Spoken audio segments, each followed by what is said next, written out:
Look at that. How you doing, folks? This is Mitch from Hard Intentions YouTube channel and website. Yeah, we got a website. And when we say small business, we are a small business. And this is our world headquarters. T-shirts, art, tattoo studio. So we thought we'd show you some of the stuff we got. We got our Singing Devil shirt with a custom logo. We've got some of these left. These are Racerbacks, Living Dead Girl. And we got our Celtic Cross shirt, oops, which I happen to like a lot. Pretty popular shirt. We got a few of those on the show. Then we got our Two Moon shirt, which is a painting I did for Steve the Barber. Folks convinced me to turn it into a t-shirt, so we did. And it's got its own logo in the front, little buffalo skull. We got the Hammer Drop shirt, which is kind of cool.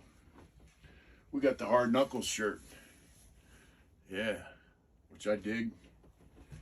We got our Naughty Biker shirt, oh yeah. And we got our Living Dead Girl in black t-shirts. And we got our logo shirt. That's our original logo. And personal favorite a lot of guys, we got our Viking shirt. Oh yeah, we got this in white also, I believe. Then we got our Hard Anchor. Oh yeah, that's got its own logo on the front there. I kind of like that. Little dot shaded thing. And we got some shirts left over from Street Vibrations we're going to put up later. We got a few hats, snapback. A little small for my big ass head, but we got them. I'm going to post those up. We got some cool ass stickers. Singing Devil. Our logo. Our backup lame. And of course we got prints. We got motorcycle prints. These are all paintings I did in prison. That's pan surfing. We got the shovel head. We got the Red Tree Run, which is kind of cool. It's got a little movement going on there. This is a good one. I got glue on my fingers today at work, so it's kind of hard to grab them. That's Cruising the Coast. They're sticking. Oh yeah, look at that. That's a nice one. I like that. Yeah, I did all these along with all the shirt designs when I was in the joint. This one I did back in Quentin, like in '81. This ballpoint pen, the colored pencil and pastel. And for some reason that survived. That's the Rebel Run. And we got the Disappearing and the Owl. We got a few other prints.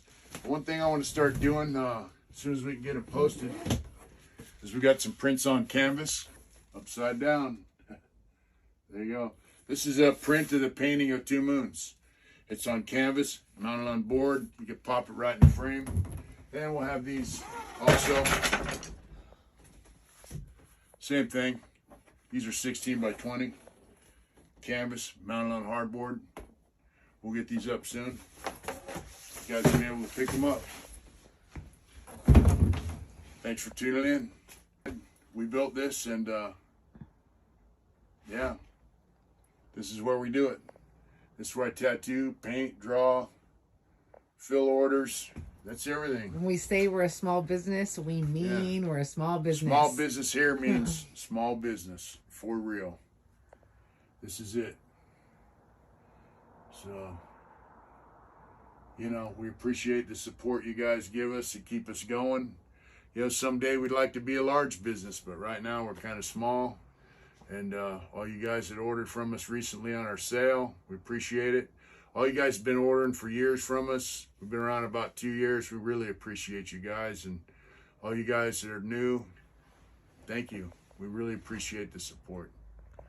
You take care of yourselves out there and do it hard.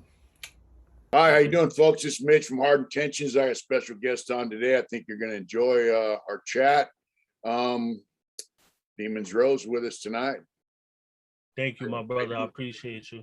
Yeah, it's a pleasure having you on, man. I've seen your channel. I really like your style, and you know, you reached out to me, and I was really glad to hear from you, and it's honor to have you on my show.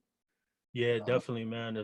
I enjoy your show, and So I'm big on legacy. I like to, collab with people that I have, that I enjoy their product. A yeah, lot of people just like say, oh, this person has a certain amount of numbers, so but I like your product. I mean, you have the numbers too, but I like the product, what you're talking about, the background, the story is real. Like you could feel it. yeah. I like to have good content instead of just, you know, bullshit. I don't put videos up just to do that. Sometimes I go a week or two without putting up a video because if I don't have a good content, I don't want to, you know, Yeah. it's yeah. The So only one problem I have is that you didn't ship over the stylist to me because your beard is looking so like perfect. Mine's is looking like kind of, come on, brother.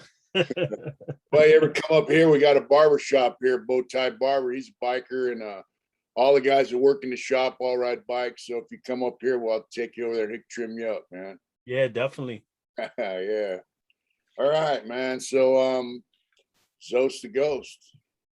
Uh I imagine you have an interesting story. So where did you grow up? So I grew up in the Bronx. I grew up on Decatur Ave and 205th. It's the Right. Gun Hill area. It's the northeast section of the Bronx. I've also lived in the South Bronx. That's where most of my family lives now, my mother and all that. But I Yeah. grew up in the northern eastern part of the Bronx, and it was rough, in the Yeah. 80s and the 90s. They Yeah. used to call it the burnt down Bronx because there was so many buildings that Yeah. were burnt down because the drug dealers would they would get raided and they would just burn the product, so they would just burn the whole building down. So Really? yeah, they used to call it the burned down Bronx, but So yeah, you grew that's up where I around came. that shit. Like Yeah, Sears when we gangs. was little, we used to call them crackhead mansions because Yeah. once they were burnt down, the crackheads would all go inside the buildings and be in there smoking and stuff like that. So we would go to the front and see what was going on, and then Yeah. get scared and run out because it was like it's creepy seeing a building completely burnt down and seeing like it dark in there and there's smoking in there and stuff like that. It's real creepy. People kind of living in there spun out on drugs. Yeah, Yeah, yeah, that's weird. That's like real life ghost town shit. yeah, yeah. So how old were you when you were experiencing that? Um, that was 89 when I was living on 183rd. That was in 89. I was 10. Yeah.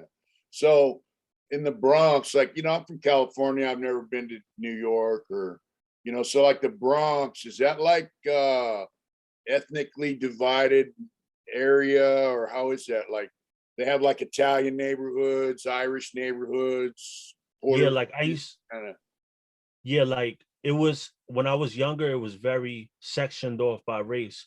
You have your Puerto Rican neighborhoods, then you have your black neighborhoods, and then you Right. had like the Italian and the Albanians All who right. were no joke. The Albanians and Italians were no joke back then. And Yeah. like Little Italy, like where Bronx Tale was shot, that's not far from where I live. I used to actually hang out over there. And that's a Italian area right there, very well known, mafia stuff and all that. Yeah. Yeah. But it was very racially divided when I was younger. But now, when the Dominicans started coming in like the I want to say like the 90s and stuff like that, we all started like intermingling out there. So it's a lot of Puerto Ricans, Dominicans, Jamaicans, it's all mixed up. Yeah. Yeah. All right. So do they have like they got motorcycle clubs in that area or in the So Bronx? growing up, I didn't see clubs. Yeah. Now that I got older, I know about the chingalings and stuff like that in my area, but Mhm. I didn't see that growing up. It was different. It was just like street crews and stuff like that. And then later on, when I was coming up and getting a little bit older, it was, well, in the beginning, it was the four nations. It was Zulu Nation, Latin Kings, La Familia, and Yetas. That's what was running New York when I was younger. Then Yeah. it transitioned to like God bodies. You ever heard that before? Five I've heard of percenters? Latin Kings. Yeah. Yeah, that was real big early. And then it transitioned to like God body, which is five percenters. And then that's what Wu-Tang was. And then it transitioned to Bloods and Crips. It started being a lot of, Bloods and Crips. That stuff came from the West Coast. Right. So yeah. Migrated out. That's kind of Yeah. a trip because when I went to youth authority, like in '74 around there, I was around Bloods and Crips and all that, but they were all young dudes, and that's when they first were starting, really, you know. And Yeah. so, you know, and then later on, I was in prison with a lot of them that I was in youth authority with. It's a Yeah. trip to see that that stuff is migrated all over the country, you know. Oh, you did a juvie bid too? Yeah, I did it several years in youth authority. It's like state prison for youth offenders up to 25. So I did 18 months in Lincoln Hall, and they call it in New York, they call it DFY, Division for Youth. Yeah, So that's what happens when you get locked up when you're young. I also was in Spofford, which was like the Rikers Island for right, kids at that time Rikers Island before Rikers Island started putting juveniles in Rikers Island. right. Spofford was where they went. So I was there when I was young too. So I experienced all that. Like I've been to Rikers too when I got older and stuff like that. Which is no joke. So when you're Yeah. in the neighborhood, did you go to school, finish school? You have like a normal upbringing? You have both your parents or all that kind of stuff, or No, my father got caught up into the crack era. So oh, he was gone when I was like 4, and he was locked up for a long period of time. He went to Elmira in right, New York, and he was up there for a long time, like most of my life. Like he went in when I was 4, right, and I didn't see him till I was 28. So he did a long stretch like you. yeah. Not as long as you did, but he did a long That's stretch. quite a bit of time, man. That's a couple Yeah, decades, you know. That's a lot, yeah. you know. So did you finish school? How'd you do in school or So I was very smart, but I would get caught up and like talking and joking around and stuff like that. I got my GED in DFY in Lincoln Hall, because when I was about to go home I was 17, and I right? was like, I knew I wasn't going to go to school, like I knew it. So I always hated school. So I got my GED there, and then when I went home they put me in this like I was in a group home, because they put me in the group home before I could go home because I was still a little bit underage. Right. So I was there, and I was in Boys Town, and I went to this like it was called the Institute of Audio Research, because I wanted to be a record producer. All It right. was like they teach you studio stuff. So I went there for like a couple of months, and then I just dropped out. I was just, you know, but besides that, schooling was over for me. Yeah. Yeah, I got my GED in prison. Yeah, Um, all my schooling was in youth authority as well, which you know really wasn't too bad. Yeah. yeah. So did you like were you like you run around with a crew when you were younger? They Oh, got you we in had like trouble. I mean, what led to you going to juvenile lockup? we would rob all the time. Like we was bad as hell when we was like around that 13, 14 age. Everybody that grew up around me was getting locked up. It was like we were all taking times doing bids or whatever. And Yeah. we were it was mostly robbery, because we were poor, growing up in the Bronx. We didn't have anything. So we would rob people and stuff like that. So my first charge was robbery. Right. And yeah, that's the reason why we got locked up. Yeah. So when you got out, you're 17. Yeah, when I got out I was 17. All right. So So did I you? went in 15, came out 17. All right. And so Yeah. did you like straighten up and fly right or did you get in the mix again when you got out or I how was good for a couple years, and then I had a fallout, and we had a whole situation where I got into this shootout or whatever, because I felt like I got snitched on or whatever. It was a big thing, and I had a attempted murder case, but I wound up beating it because it was, no gun, no case. yeah, So I had that go on when I was 19, and it sucks because before that I should have been off the street. No, actually after that, because I had an opportunity. I had got caught up selling drugs, and I had an opportunity.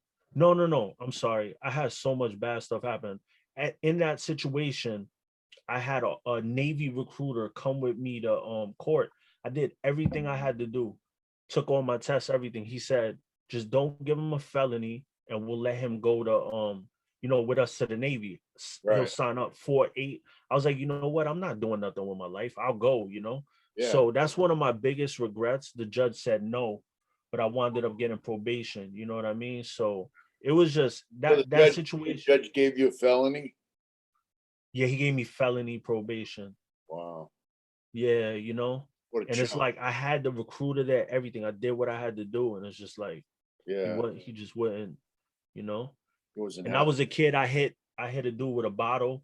He turned out to be an off-duty cop. I didn't know he was a cop. The guy said said that in court that he said he was a cop, but he never said he was a cop. I didn't even know. I had no idea. You know, so it was just a stupid, Yeah. moment that I had or whatever in the Yeah, grocery store. when you're young, man, and I grew up in my mom and a stepfather that was a pretty abusive alcoholic, and so I ran the streets. I did a lot of stupid shit. My second term in youth authority, I beat some fucking guy down in a pool hall over 25 cents. It cost me a year. I was just young and fucking violent, so I understand. You're young, you do crazy shit, and Yeah, you don't really understand why you're doing it. It just seems like the thing to do at the time, but yeah, that's fucked up because the guy that I thought was my dad, that's a long story. He lived in Montana. I went out and seen him. The same situation, man. He goes, you don't fit in here. So why don't you go in the military? And then when you get out, we'll put up the money for you to start a business, Like, all wow, right. So, the recruiter, I told him, look, I'm on parole, from youth authority in California. This is in Montana, yeah, and he goes, what do you want to do in the army? I go, kill people. And he's like, wow, what? And I go, let's, be a soldier. That's what they do, right? And he's like, yeah, man. He was just like, yeah, I want this guy. And so I went back the next day. He goes, hey, in 4 months I can have you. They'll let you off parole. So I went back to San Diego, and 2 months later I got a murder beef, sent me to prison. wow. Otherwise, I Yeah, would I have been saw in. the whole interview about you. That's why I was like Yeah, I would very have been in the impressed. army. Yeah. What do you think about that? Like, I think that that should be the first option. Like, if you eat, I don't know, man. Like, if you mess up and there's that option, they Yeah, should tell you like, pick your path. If yeah, they're gonna give you 8 years or 20 years, say you got to sign up for 20 years or 25 years. But I know when it comes to murder, they just want to get that like promotion and all that. It's yeah. But rough, if man. if a guy's 17, 18, 19 years old and he hasn't been a major fuck up and his crime isn't, like my crimes are always like, dope and beating people down, shit like that. I Mhm. used to beat up school teachers when I was younger, all that shit. They should give them an opportunity to say, hey, look, you can go in the military for 4 years or you can go to fucking prison. You know, Yeah. they could start I a think that whole. they should have did that in the beginning when you were messing up, you know what I mean? And catch you young. Yeah, they could start like a felony division, like the French Foreign Legion, they're all a bunch of fuck ups, and uh, Yeah. America should start something like that, Yeah. but it would have saved Was me. it like that back in the days though? Like a long time ago, would they let you go to the military when you messed up when you were young? Yeah, a lot of my older homeboys, when Vietnam was going on, and some guys I met in prison later on, they're older generation. They got busted for, some of them had like robberies, attempted murders, and they sent them to Vietnam. It wasn't just join the Oh, military. It was like you're going to join the military and you're going to Vietnam. But wow. after the war, the military kind of ramped down and they quit doing that. Yeah. Now they They want, probably at this point just want zombies over there. They don't want no real alphas over there. yeah, they want like, well, they want like a professional army, really military. Yeah. There's some guys in the military that are just, follow the leader, and then there's some guys that are pretty sav guys, Yeah. like that dude that got shot, that sniper, I forgot his name, Chris Kyle or one of them dudes. Not Them dudes sure. are savages, but Yeah. yeah. So what happened? So you were in Rikers Island during that for Fought in the Oh, cage? when I went to Rikers Island, that was for a violation of probation. I wasn't there that long. I was there like 2 weeks. I ain't gonna lie to you. When I went to Rikers Island, I almost shit myself. It Yeah, was, bro. As soon as you come in, thank God I wasn't gang banging at that time. yeah, That was before I got into Crip. When you would go into the house, they yeah. come right up to you right away. Yo, where you from? You know? And then if you say the wrong thing, they're cutting your face, whatever. It was, they had their chairs where they sit. If you go in a blood house, they control the food, everything. You walk in, Uh, there's all the cells, and then there's the upper tier of all the cells when yeah, you go, and then there's just the COs in a bubble here. So they got to come out and come around and all that. yeah. And they completely let the head gang leader run each house in Rikers Island. I don't know how it is on the West Coast if COs have any control.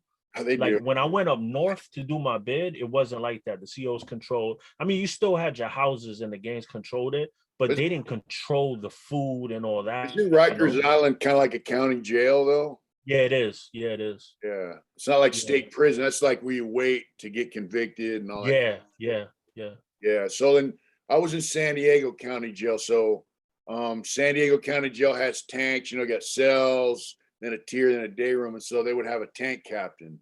So if the race that's predominant in there, like the blacks or the majority in there, they would pick a couple, they would have a tank captain and an assistant tank captain. And when the food was pushed into the tank, they would get it, and then they had guys certain amount of tables, and then everybody else had to eat in their cell, whatever. They made sure everybody got a tray and shit like that. Yeah. And then whatever Oh left no. food they Over got. there, like in Rikers, if you're in a blood house, right, and they decide that there's a certain amount of food and one of the bloods want more, they'll starve you out. You won't even get food. Oh, And the really? COs won't even control that. They let the head, whoever's the big homie of the house, they let him run it. They Wow. control the phones, everything. Yeah, yeah. There That's was so crazy. many wars in there. And it's No, so crazy because I it's don't know. like, I don't know how I would deal with that, man. Like if they were like, you ain't eating today or something, I'll have to stab somebody over that shit. yeah, I know. I Oh, know. good And God. it's like that.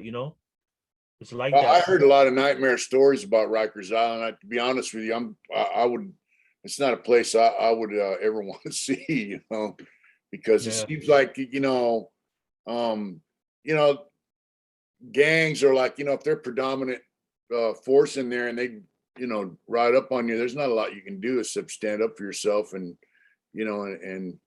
maybe, die. I don't know, but it's not Yeah. the place I want to be, that's for damn sure, you know. Yeah. Yeah. Yeah. I heard LA County is a lot worse though, right? Because they automatically, as soon as you walk in, you divide it off in a race and you're around lifers and all that. Like, Yeah, LA County Jail is not like, it's not like what I hear of Rikers Island, man. I heard oh Rikers yeah. Island just a madness, it's just like a free for all from what I heard. You know what's so crazy about Rikers Island too? You'll have, because New York was predominantly blood at that time. They were getting ran down on too hard by the Latin Kings. So they Yeah, started, the blacks started forming up. You would have COs that were blood too, yeah. that would bang on you. Wow. It was crazy. It was Wow. crazy. So Yeah. what's the like are white dudes like thin out there, like the low in numbers in Rikers Island and prisons out there? Yeah. On the East Coast Yeah, there's no real card. If you white, you in trouble, yeah, in yeah, Rikers Island. It's like they just, stick to their own but yeah, there's no real card. Like I know how Cali, you have the card. When you go upstate, the white boys had a back TV. And then it's weird. I never understood this, that like I would see gangs bang on each other over this TV. yeah, And there's another TV in the back, but they just leave it to the white boys. They yeah, won't they won't say, well, we're taking over this TV because we're this amount of people. They just kind of respected it. So yeah. it was weird. There was like no respect in there, but at some point there was some type of respect, like Yeah. a racial respect. Like it was strange. So you ended up going to prison eventually? Yeah, I went to Gowanda. and I did the same kind of bid. Well, no, I did a 2 flat. Yeah. So So yeah, is I that went like to a new Gowanda. prison or is that an older prison? What is that like? I don't know. I know it's a medium. Yeah. Because in I don't know if it's different state to state, but in New York, if you're not doing like 10 years, you don't go to a max, you go to a medium. Yeah. But I bounced around because you go to downstate, then they sent me to damn, what was that shit called again? It was like a boot camp. Damn, this shit was in so many years ago. It was 2007 when I went in. Yeah. Oh my god, what's the name of it? Shit, it just missed me. I was there for like a week and I got kicked out. It was like, damn, what do they call that shit again? It was like a boot camp type thing, and Yeah. you could do a 6 month. If you have like 2 or 3 years, they would let you do a like a boot camp style, and then you get out sooner. Yeah. But I got rejected because I had prior violence, and if you have violence, they won't let you do it. They're real strict on the violence stuff. If you have, like, I was there for a drug bid when I went to Gowanda, and if you had past violence, they were like strong on you for a lot of things. You didn't qualify for a lot of things. Yeah. And then from there I went to Butler because they had it was weird. They sent me to Gowanda, then they told me you're going to a drug program because I tried to lie and say, oh, it was for self-use or whatever. I wasn't selling it. So they're like, all right, we're gonna send you to jail and you're gonna do a drug program in jail. So they sent me there to do ASAT. That's a program. So I did the drug program 6 months, and then they sent me back to Gowanda to finish the rest of my bid. Yeah. Gowanda they call Gowanda the projects Yeah. in New York. It's like two very high buildings, Yeah. but I actually liked it there because it was like dorm style. And when I was in ASAT, it was cookie cutter. I don't know. It was weird because I never felt comfortable. So many people in different cubicles like that. It was just like you never know what's gonna happen. But Gowanda was more dangerous, but yet there was more respect because it was more dangerous, if that makes any sense. Yeah, it does. And Yeah, when I was in out here we have Gowanda, we got like level one would be like a camp. Then level two, it's like a low level dorm living with a fence. yeah. Then level three is a medium, and then level four is a high custody. So Oh, it's the same. Oh, it was called Shock. You ever heard of that before? no, The one that I was telling you about that's like a boot camp, yeah, it's yeah, called Shock. And yeah. it's 10 hours away from New York. It's in Buffalo. We was getting reception for Chicago Cubs games. That's how far up New York we were. I didn't even realize that it was that close to. So it was, that was crazy. I hated being that far too, because you can't get visits like that. Yeah, yeah, And yeah. I got like 1 or 2 visits up there. Yeah, that really sucks when they stick you in a prison that's 8-9 hours away from your family, and it's a motherfucker, man. Yeah. And Yeah, then your baby mom leaves you on your bed because my daughter, I left my baby mom. She was pregnant when I went up north. So my daughter was born while I was locked up. So I went through a lot, bro, because she even lost my daughter to the system. Like, I actually have custody of my daughter now because while I was locked up, they took her from her mom.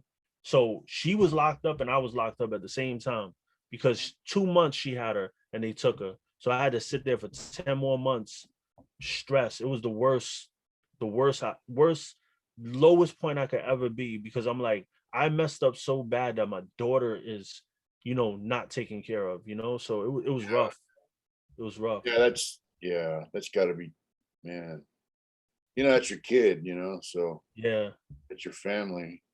Were So you that's with your cool. wife when you came home, or did you meet her before you went in? I met my wife in 1987, and we got married in 1988. And then later on, Governor Pete Wilson took our family visits away. I don't know if they have that out there. Family visits is where your wife, your mother, your sister, brother, whatever, can come in for 2 days. Oh, wow. We had 72-hour, 3-day family visits. They have some places they had like single wide mobile homes at San Quentin. Other places they have little apartments, and you Oh, spend that's cool. they spend 2 days, 3 days with your my case with my wife.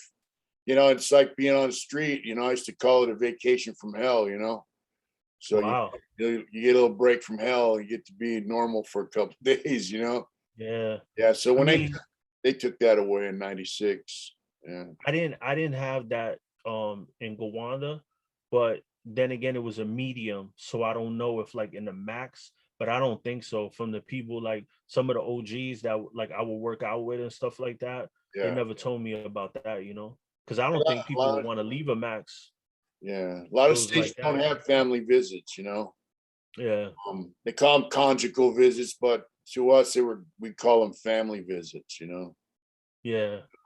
they took them from guys that were sex offenders, and they filed a lawsuit and they won. And so they said you have to include more people than just one group. So then they said, all right, sex offenders and lifers. If you had a life sentence, you couldn't have family visits. But since I got out, they gave family visits back to the lifers. Oh Like wow. you have to have been married 3 years prior to going to prison. See, back then you could get married in prison and boom, you know, you had family visits. Yeah, So yeah, it was cool. You know, that but is cool. I know guys that got busted when they were 16, 17 years old. They never had sex with a woman ever. And so, Wow, you know, they would get married. So, you know, can you imagine doing 20, 30 years and never having been with a chick? You know, I mean, that's that crazy. gave them the opportunity to have a normal relationship with someone, you know, and in my case, you know, I've built a relationship that's, you know, now it's carried over to the street, you know, which is cool. Well, I know when I was in Gowanda, you could get married in prison, Yeah, but you don't have those visits, so it wouldn't really matter anyway. yeah. So when you Yeah. got out of the joint, your daughter was in somewhere else, right? My daughter was in a foster home, Right. so I came home and I got custody of her. It Okay. was that was it was I was possessed. Like I came home, I'm like, I'm home, I want my daughter. They're like, that's not how it works. You know, they took her from your mother. We have to, the judge has to say you could get her. She Right. has, you know, your mother, the mother has a case. We don't know if you will have a case because you weren't here. So I Right. was like, what would I have to do if I did have a case? So they told me, drug program, this, and that. I went on my own and did it. I didn't tell them I did it. Got my papers and stuff like that. So when we went to court, they told me um that they don't think I'm gonna have to do programs, but they said that they want to hear from my parole officer Right. um if I'm doing what I have to do. Right. So we had an intermission because it was like 1 o'clock. I don't know if it's the same everywhere, but from like 1 to 2, court goes on recess. Mhm. So I jump in a cab, I go to the parole office. I told my parole officer wasn't there. I go to the supervisor. I'm like, listen, they're telling me they'll give me my daughter back if I get a letter from y'all saying that, I'm doing what I gotta do. So I get the letter. She says, listen, if I give you this letter and you had any dirties, I'm gonna violate you. I said, listen, I haven't had any dirties. I'm good. I don't smoke none of that. So he Yeah. gave me the letter. I go back to court. I show my lawyer. So when we're talking to them and stuff, they're like, yeah, so if if your parole says it's okay, we're gonna grant you your daughter. So they didn't know that I went. So what they wanted to do, when my lawyer told me what they wanted to do, is they wanted to build a case on me. So when we get into the courtroom, they tell me, all right, so all we need to do is hear from his parole, and then we'll let him have custody. So they said we'll push the date till next year. They tried to give a next year date, and my lawyer hit him with the paperwork. Boom, he went while you guys were having lunch. He went and got the paperwork. The judge was like, his eyes blew up. So the judge asked me, he was like, let me ask you a question, because my mother was there. He was Yeah. like, do you want to take custody of your daughter, or do you want your mother to take custody of your daughter? So I told him, she's my daughter, I want custody of her. Right. The judge, so he gave me custody of her, and when he told me, he said, listen, I was gonna remand her back. I don't just give people their kids right away. He said the fact that you were a man and said that you wanted your daughter and wanted to step to the plate, that's why I gave you custody. Wow. And it was just dismissed like that. He said, my lawyer said that that never happened. Like everybody has to go through a struggle, but she said that since I made those moves, I was just a step ahead. Even the director of ACS shook my hand and he was like, listen, we was not trying to let your daughter go because she was special needs. They Yeah. get paid a lot of money for her. So he was like, you deserve it. He said, never in my life have I seen what you did. It was real slick. And he said, I respect you, shook hands, and I took my daughter. I've had custody ever since, you That's know, and I actually had another situation where I let her stay with her mother for a period of time around like when she was like 6 years old. She's 14 now. yeah. And she lost her again. I had to go down and go get her, but it wasn't a big deal because I already had custody. But they tried to give me a hard time and say, if you got custody, why is she with her mother? And I said, she's her mother, you know, I let her stay with her mother. I have the right to do that. I have custody. So it was a little struggle, but then, you know, so yeah, I went through a lot with my daughter. That's cool. I mean, that's what, that's man shit right there, Yeah. Step Yeah. up, for your family, your kids, man. That's what men do, So Yeah. hats off to you for that, brother, for real. Thank you. Thank you. Yeah. So before you went to the joint, you didn't ride motorcycles or any of that kind of stuff? Never. Never. Really? So when you got out of the pen, obviously, I mean, you had to be like to get your daughter and all that stuff. Were you like working or doing anything like that? Nah, I wasn't even working, to be honest with you. No? They was making me do like programs and stuff. Yeah. Well, not making me, I did it myself because I'm like, I got to do these programs or else they're going to say that, I didn't do, in case they sprung it up on me. So it hurt me from being able to like do what I got to do. But yeah, eventually I started working and all that stuff. Yeah. Yeah. And then like living on your own, doing your thing. Uh Yeah. Yeah. how'd you get into bikes? I had a friend. So it started with my friend Arson. He got me into the clique.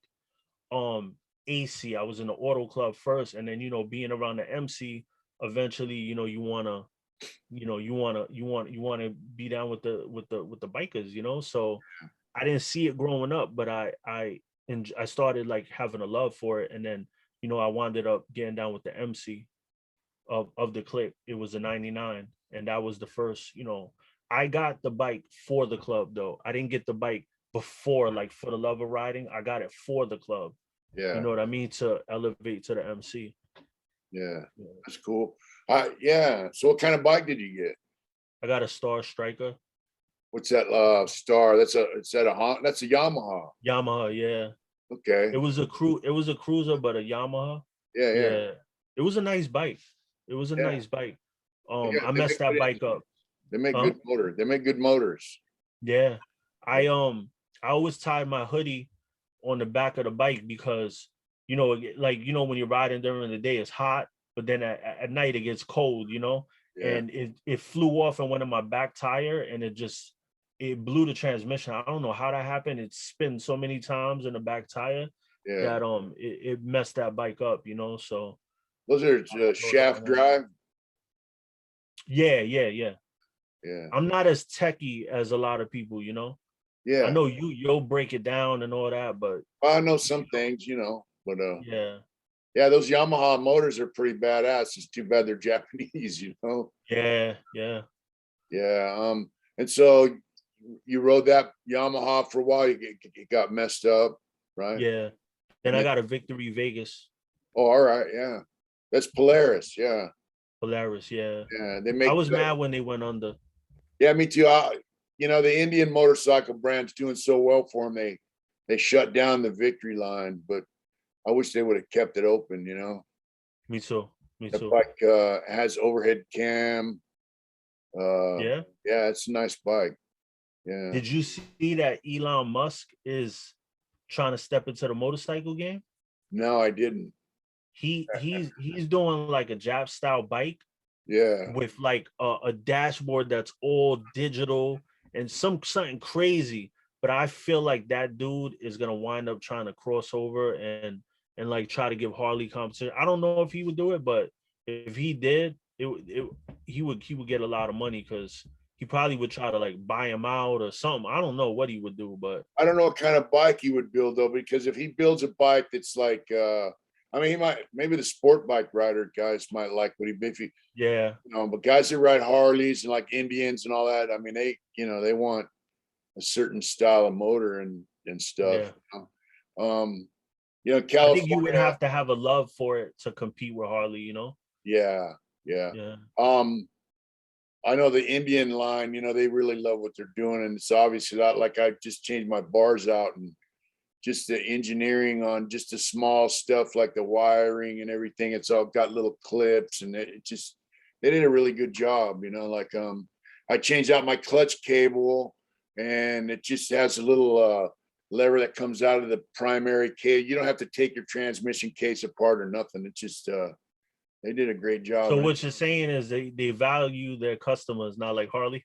yeah, yeah, Harley, man, they just don't care about their customers, man. I love Harleys, yeah, I but like them. I like them. I yeah. had a Dyna, and every time, you know, like the throttle cables where they go into the, you know, your throttle, they got these little bitty grommets, and they, you know, if you lose them, you got to go to Harley and buy more. And it's just the way it's Yeah.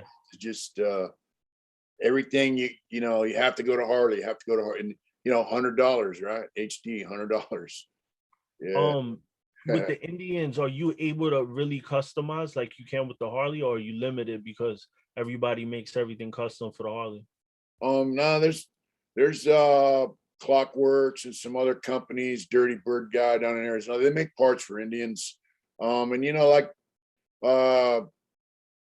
I've seen some of the new Indians, like my Indian's a new one. It's a 2022 Chief.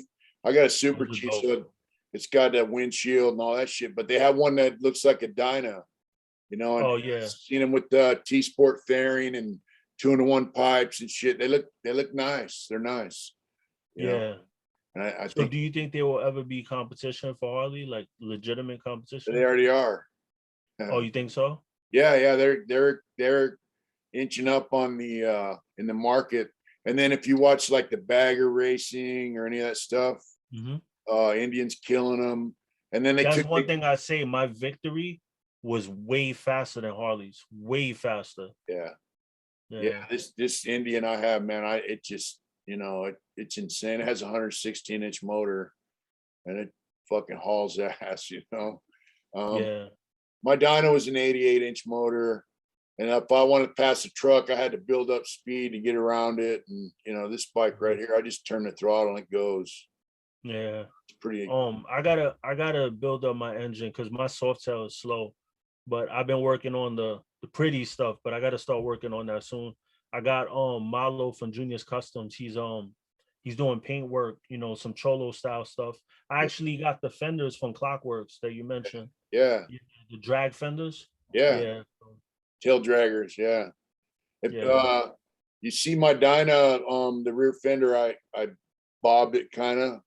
I did that. I just cut pieces off other fenders and welded it on and body worked it and shit. It's pretty fun. That's cool.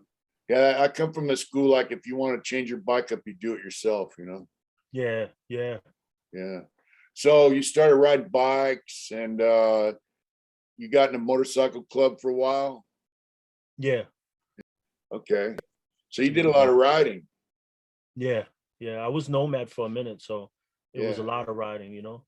Yeah, you know, like I always tell people, you know, the MC doesn't stand for murder crew, it stands for motorcycle club, you know.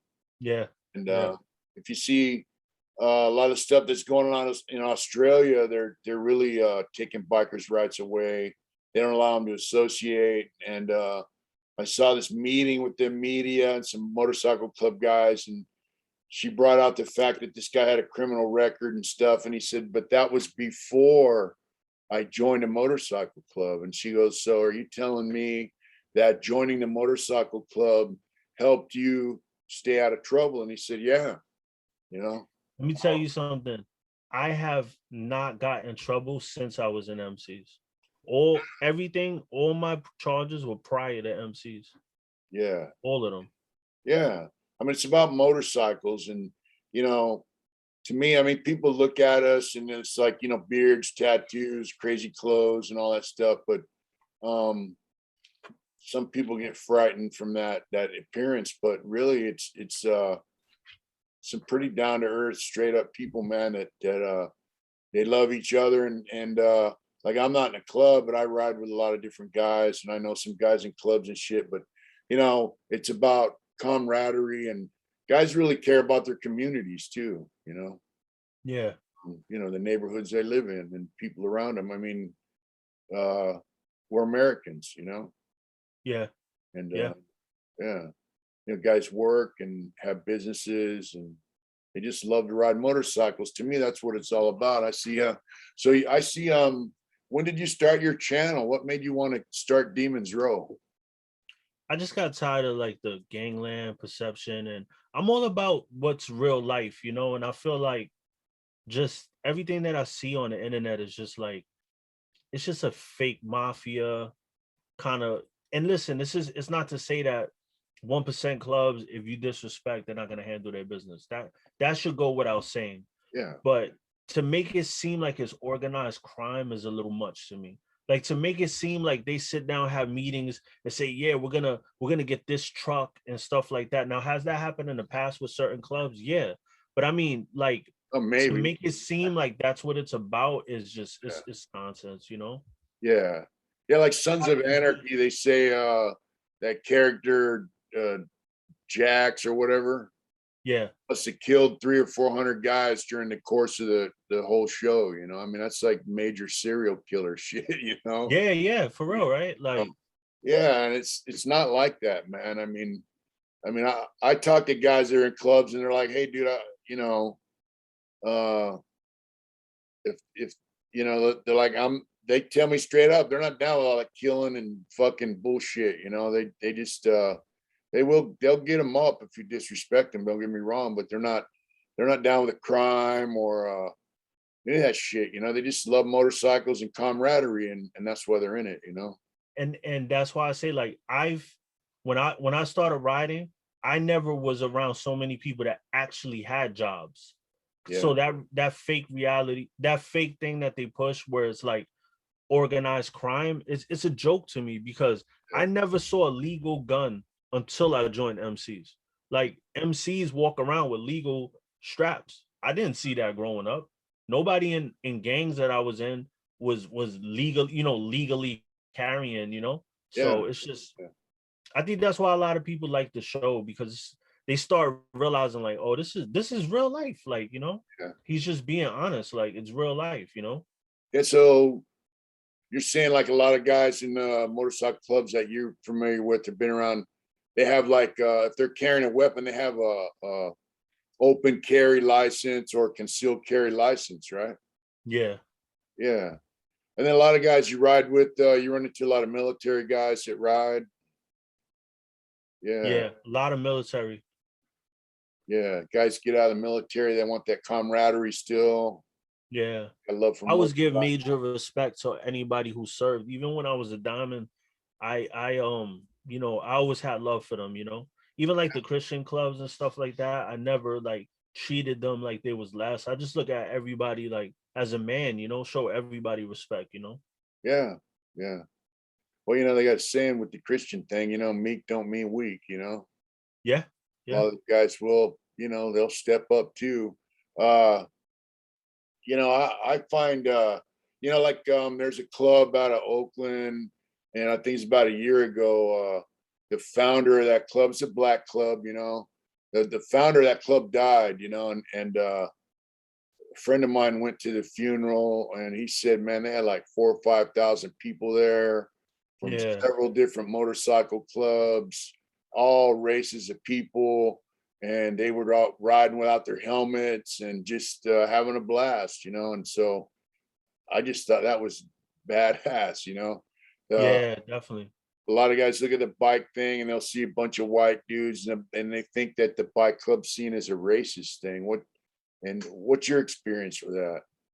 Yeah. There's a like there's like a because of the like the SS boats and stuff like that, there's Yeah, a lot of people that think that, but there's a lot of, you know, there's a lot of these clubs that like are like full of Mexicans or Puerto Ricans and they all got it too. So it's yeah, like they yeah, just don't understand what it's about. yeah. I I've mean, seen is there some of that in there? Yeah, but that's more the old school. yeah, I've seen Mexican guys in clubs that are, you know, they got whites, Mexicans all in one club. You know, they got swastikas or lightning Yeah, bolts. You know, and yeah, you know, they're Mexican or Indian or whatever. I seen a yeah, black dude at an event, and it said something forever. You know, he had two big lightning bolts on his shirt. You know, and Yeah, yeah, yeah, you know, it yeah. was kind of funny. Definitely You saw know, that. but Yeah, yeah, the bike thing to me, I've seen, you know, mostly people get along. Like I've seen all races of guys go to different events. Like clubs will have an event. Um, I went to an event where they have like mini bike races, you know, yeah, and they had dudes. I mean, they had every race of person there that you could imagine, and you know, they're all just eating. They had barbecue, you know, and loud music and mini bike races, and everybody just yeah. having a fucking good time, you know. And That's one thing I can say about the East Coast is that there's almost zero racial divide, you know? Like yeah, everybody's intermingled in these clubs out here, you know? I yeah, mean, certain of the big clubs don't allow certain races, but like majority, like they'll be in the mix with other races, you know? They won't be like, yeah, maybe their club doesn't accept a certain race, but they're out there with clubs that have right, people of that race, you know? right. Yeah. And there are clubs that like, you know, for whatever reason, they just don't want certain, like they don't want blacks in their club. They'll be like Mexicans and whites, but then Yeah. they'll go to functions with clubs that are predominantly black, and they'll intermingle, kick it, party Yeah. together, have a good time. And so people see that though, and they think, oh, them dudes are racist, you know. But I don't see it like that. I just, you know, because I see them doing events together and having a good time and supporting each other. Like guys back in the day, they tried to Rico some guys from a certain club, and then uh, uh, dudes from a black club would go to court, you know, and sit in the audience like to support them, you know, and like, Wow. hey, we support these guys, you know, these guys are our friends, and Yeah. yeah, You know what I'm a little worried about with MCs with the race card is that now because of the whole BLM stuff and all that, yeah, they're calling this stuff hate crimes. So now if you're one of these clubs, right, and you go kick somebody's ass and they're of the other race, yeah, are they gonna call it a hate crime now because you all got bolts or something? You know what I mean? Like yeah. that's what I'm thinking about in the future. Like, is that gonna be an issue? You know, I think it depends on the county and the state that you're in, and the Yeah, prosecutor, you know, and how bad they want to bone someone down and get them into prison, you know. yeah, You know, unfortunately, you know, law enforcement, they don't like motorcycle clubs, and they do whatever they got to do to try to get them in prison, you know. yeah. You know that. What do you think about these motorcycle clubs that are full of law enforcement officers? I don't know. Like, They're I don't posing like up, the, but they're posed up as one percenters, you know. I don't like. To me, it's like you got to pick a side, and it's like when you're like out riding, if Yeah, something happens, what are you gonna do? Pull out a badge? Like, you know, it's yeah, that's my thing. And I don't got anything against anybody. I think maybe like they should do. I think what they do is they hang out with their own. So maybe do that and just like.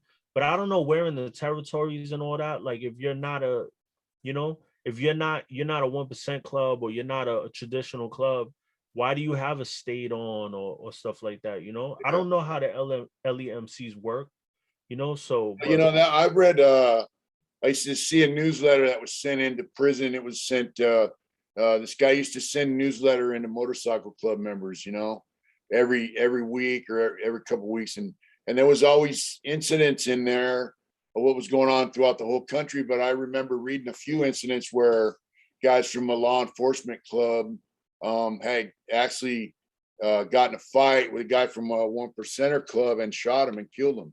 Like in oh yeah, I Colorado, what remember that. happened. I got a homeboy that got shot in Sturgis. He's in a motorcycle club, and one of Oh those yeah, law enforcement guys in a club shot him, almost killed wow. him, and they get away with it. These Nah, guys are that's getting crazy, away with man. it. Like this particular club has, you know, cops, Secret Service agents, FBI agents in it, and I don't need to say the name of it, but I'm sure you're familiar with it. Um, Yeah. and you know they're getting away You know with. what I found out recently Uh, too? Somebody sent me an email. It's a small world. yeah, Like one of the majority, like a lot of people that I know that have been in clubs for a long period of time, right now, they're not in clubs. Like a lot of people been leaving lately. And I'm not saying that the culture is going away, but you know, Yeah. because there's a lot more people that join. But I just people that I personally know, I'm like, oh, you left your club too? Oh, you? It's like a lot of that now. It's crazy to me. Yeah. Yeah, guys, they leave for different reasons, but Yeah. like a guy interviewed said, if a guy leaves in good standing, he can still be friends with the guys he was in a club with, Yeah.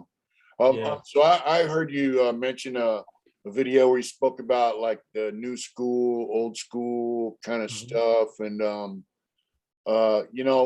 I went to prison. Guys were riding choppers. I had a super glide, had a FXE shovel head, and Mhm. there was no helmet law in California. I never wore a helmet, and guys had long hair and beards and all that shit. And if you had a bagger, the windshield, whatever, that was a garbage wagon. Oh yeah. Yeah, yeah. They call them garbage wagons. Because guys would strip their bikes down, so light bikes, haul ass, all that shit. And Yeah. then I got out of prison. I didn't really watch Sons of Anarchy or any of that shit. Mhm. And so if you look at some of my artwork, it's mostly chopper stuff, I did when I was in the pen. And I got out and I seen the club style dynas, guys riding Yeah. baggers. And I'm like, wow, man, what a difference, Yeah. and Yeah. I got a dyna, and then I put mags on it. I lifted it. I put a 2 over front end and 14-inch shot, and I put a T-Sport fairing on it. And I dug it, and I see these youngsters doing wheelies and fucking burnouts. And I mean, they're taking to me, you have a lot of respect for, like you say, traditions, old school club stuff and old Mhm. school biker shit. I dig that, and I just I dig it. I like the new generation. And what's your feelings on all that kind of shit? Well, I like OGs like you that teach the young. That's what an OG is to me. But I don't like the ones that are like, to me, they're not even truly old school, but that they talk down. Oh, the new generation, this, and that.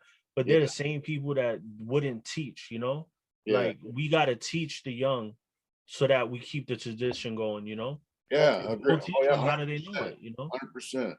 Yeah. Yeah, I got a homeboy. He passed away, but he was in a club. He was in prison. He was a old school tough guy, man, and for real. And and homeboy said, man, he used to live in the clubhouse, and you know, and educate all the younger members and all that stuff. And then he got in a bike accident and he died. But yeah, that's what it's all about, yeah, club or no club. Just like like I just like to ride, and I ride with guys that I ride with dudes that have been to the pen and they got out and cleaned up their life. A lot of them are NA members, and they got businesses and jobs, and they're all good dudes. And that's who I ride with. Some of them been in clubs, and now that they're because they're clean and sober, they don't.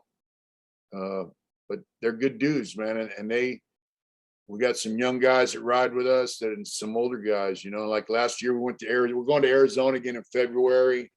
We took a 3,400-mile ride last year, and they invited me. They found out I just got off parole, and they're like, hey, fucking bring him, and Yeah. but to me that's what it's about. I mean, I was talking to a guy he's he's a P of a club down in Dago, and he's like, we're talking about choppers. Hmm.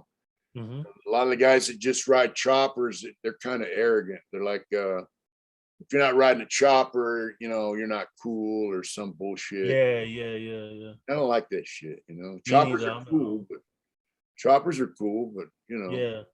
um, I mean, everybody should have pride in their bike and stuff like that, but yeah, like, I don't think like that. Like, I don't like putting other people down, yeah, to bring myself up or whatever. right. Yeah. I saw the interview you did with T Rod, and Yeah. I'm my hats off to you for that, because um, you know, you asked some really good questions, and I think he gave some really outstanding answers too, um, Yeah. about motorcycles, about why guys gotta go through a process before they can become a member. And it's obvious that you have a lot of respect for the old school guys. He's a cool dude, man. He built some really cool shit, and for him, it's all about the motorcycles, and I dig that. Yeah, I consider T-Rod a big brother. Like he'll make sure I'm okay when I'm out there in Cali and everything. Like he's like, I learned so much from him, and like just a few conversations, you can learn so much. So I love talking to people like that have the knowledge and stuff that he's been through. Like that was truly legacy to me. That's why I said, like, I want you to sit down with me on Demon's Row, because I feel like a lot of people do interviews, and I don't really know why they do what they do. Some people do it just to grow their channel, and some people do it like I do it for legacy. So I want these people to be connected with my name when it's all said and done. So that's how I think about it. You know what I mean? Yeah. That's super cool, man.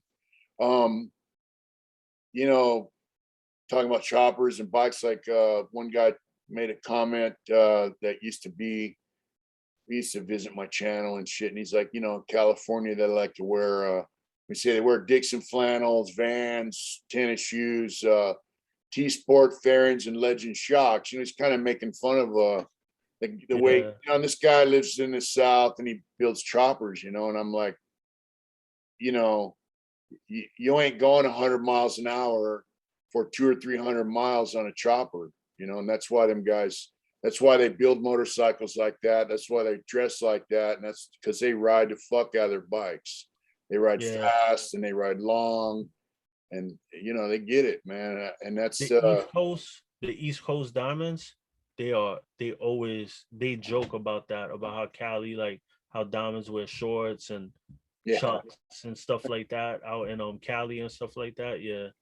East Coast is like boots, jeans, like hardcore, Yeah. I still wear boots and jeans. I wear tennis shoes sometimes, but I always wear pants and a jacket. I have a Kevlar. When it's hot, I got a Kevlar jacket I wear. It's kind of light, but it'll keep you from getting road rash. They say dress for the slide, not the ride, Yeah. Yeah.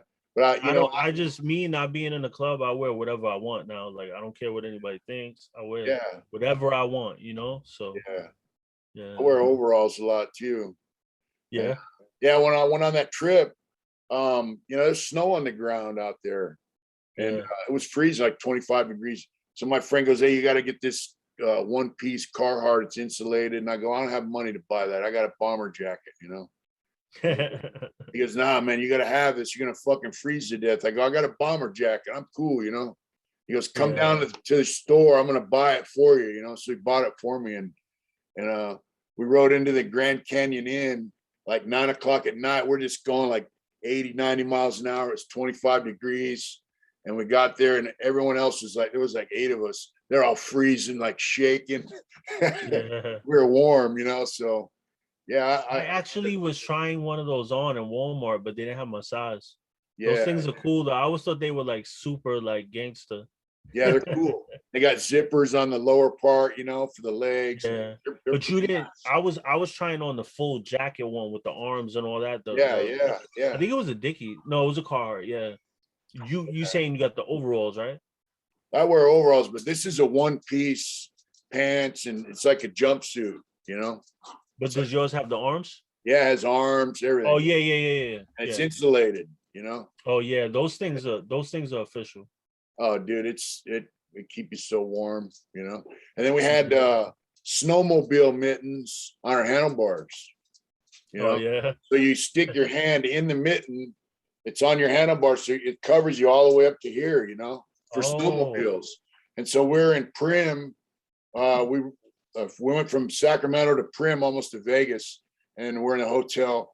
And these guys from a club, they're from Compton, some Mexican cats and white dudes. I'm like, "Hey, what's up? My name's Mitch." They're looking at our bikes like, "What is that shit?" Because all our bikes had it. And I tell them, they're like, "Man, that's fucking cool," Yeah, that's smart right there. Yeah, they're all youngsters, that was pretty neat chatting with them. Yeah. So well, fuck, man. What kind of stuff you got in the works for your channel in the future? I'm just constantly trying to grow and elevate, I want 1 million subscribers, like that's my Yeah, goal, yeah, that's just what I want, yeah, so yeah. But I like my second channel, the Soaps to Go channel. I do more outside riding, like the one you said, with the old school bikers and stuff like that. yeah, And I'm gonna grow that channel and do a lot more actual outside riding videos talking about stuff. And yeah, just going to events and just getting more interviews like you and people that I respect. I wanna interview people that I respect, yeah. and Well, then I want to get into film and stuff like that. That's basically my end goal is I want to get into film, yeah, like real movies and stuff like like that. biker movie stuff. Yes.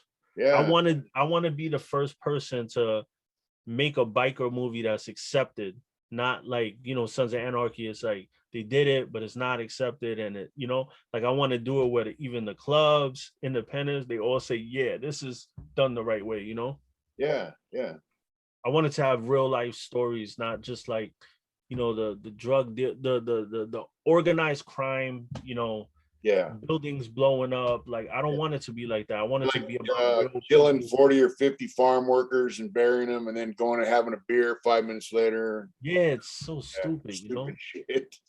Yeah, If they just did great storylines and really showed real life situations with bikers, I think it would be so dope. yeah. And You know, so that's what I want to do. I have a homeboy that was a writer for Sons of Anarchy for like 4 years. Oh yeah. He was in prison with me on a few different occasions because he would get out and then he came back, and he's a good dude. But he quit because he was like, hey man, he was always telling me this isn't real life biker shit. And they're like, well, if people knew how boring a biker life was, they probably wouldn't watch the show. Yeah. But yeah, Yeah. But I disagree because I think if you tell stories that people can relate to, which is authentic, it will be even better. So I yeah, disagree with that. I think they just can't think out the box. They're yeah, thinking Hollywood, like yeah. is just a better way. Well, it's sensationalism, Yeah, You yeah, see a lot of that on YouTube, sensational shit. Like a lot of the prison channel. I start off the prison channel because I did a lot of time in prison, but yeah. they just do No, sensational. I think it's necessary for people like you to teach because younger people would be like, oh man, I don't want to go through that. Yeah, yeah, and that's Yeah, my goal. I don't want, if I can keep, one or two guys from going to prison, making that wrong decision, it's worth it. yeah, yeah, There's no life, man. I spent 38 years in there, and I'm free now, but I mean, I missed out on quite a bit. yeah. So, and there's no reason for that, really. How So was the it was there a heavy biker influence when you were locked up? when I first When I was locked up, there was none, but when I first went to prison in California, there was, especially San Quentin. That was kind of a biker prison. They mhm, had guys from 3 different clubs there, and yeah, everybody had long hair and beards, and biker type shit, and they wanted to get out and join clubs and all that kind of stuff. But uh, later on, the last 10 or 15 years of my prison term, that the biker influence kind of went away. I was kind of by myself. That's when I cleaned up. I quit partying, and I was just kind of alone. Every now and then I'd run into somebody from a motorcycle club or mhm, somebody that was a rider.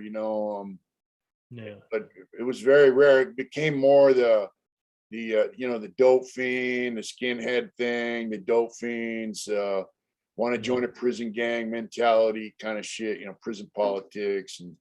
And for me, I mean, I did what I had to do in prison, but I was never going to commit myself to being in prison, you know, yeah, even though I didn't think I was ever going to get out. I wasn't going to do anything to guarantee it. I mean, yeah, yeah, my life is freedom, man, and motorcycles and family, and fuck prison. yeah, for real. I mean, The you know conversations in there, I used to hear people talking and just be like, damn, you some dumb motherfuckers. Like, yeah, we were on a family visit one time, and right behind the apartments that we were in, they're made out of cinder block, you know. And so there's a housing unit for the reception. You know, when guys first come into prison, they're in the reception center. This prison had main line, they had reception center. That was in Tracy. And I got my wife, I go, hey, come here. It's like 12 o'clock at night, you know. And we stood by the window. I go, listen to this shit. And these guys are yelling out the window, you know, talking to each other, you know. And she listened to that shit and she goes, man, do these dudes, are they fucking for real? And she was just like, did they believe what each other's saying? Or, you know, I mean, she could just listen to that for 5 minutes and go, man, these dudes are fucking lames. Yeah. You know? So, I mean, prison's fucked, man. I'm just so glad I'm free, you know. And I remember one time I was in we was in a drug program, and there was this dude that he would like make little references. So I made a dig back at him because he was reading like really badly, and everybody looked at me, and I was almost an outcast because I was insensitive to him not being able to read. I didn't know he couldn't read. In my head, I was like, what, you didn't get past third grade or whatever, like, you know? But I didn't know that I was in the minority. A lot of people couldn't read in there. So they felt, you know, a way towards me, like, damn, you know, like that was insensitive. And I'm like, we're in jail. Y'all talking about the craziest stuff. And like, you guys are sensitive about reading. You know what I mean? Like, but yeah, it was like, that was a wake up call. Like, wow, like there's people that are adults that can't read. I didn't know that, you know, when I went in, I was naive. Yeah. You know, you're not surrounded by, you know, top tier individuals when you go to prison, you know. There's guys in prison that are, you know, they're losers on the fucking street. When they get to prison, they, you know, they become somebody. They live in a closed environment and they don't give a fuck if they're there or not. So you know, it's a balancing act in prison for sure, because you don't want anyone stepping on your toes, but you got to kind of be careful, because if you you know, you stick your chest out to the wrong dude, then you're going to have to stab him. At least out here. And then once you do that, you know, everyone thinks, you know, convict code and all that kind of shit. That's all bullshit. I mean, even back in the day, I mean, you could kill people and get away with it, but there were still guys telling. Now, I mean, they tell on you for fucking selling tobacco. I mean, there's a lot of rats in there, and you know, for whatever reason, they're telling for some kind of personal gain. There's no loyalty in there. There's more loyalty in the motorcycle community than there is, you know, convict code bullshit. That's all fucking farce, you know. In the motorcycle community, I mean, look, we're sitting here chatting because we both like riding motorcycles. We like the culture, the environment, the people. You know, that's, and you know, you're on the East Coast, I'm in California. You know, obviously I'm white. You know, you're what, I don't know what you're Puerto Rican.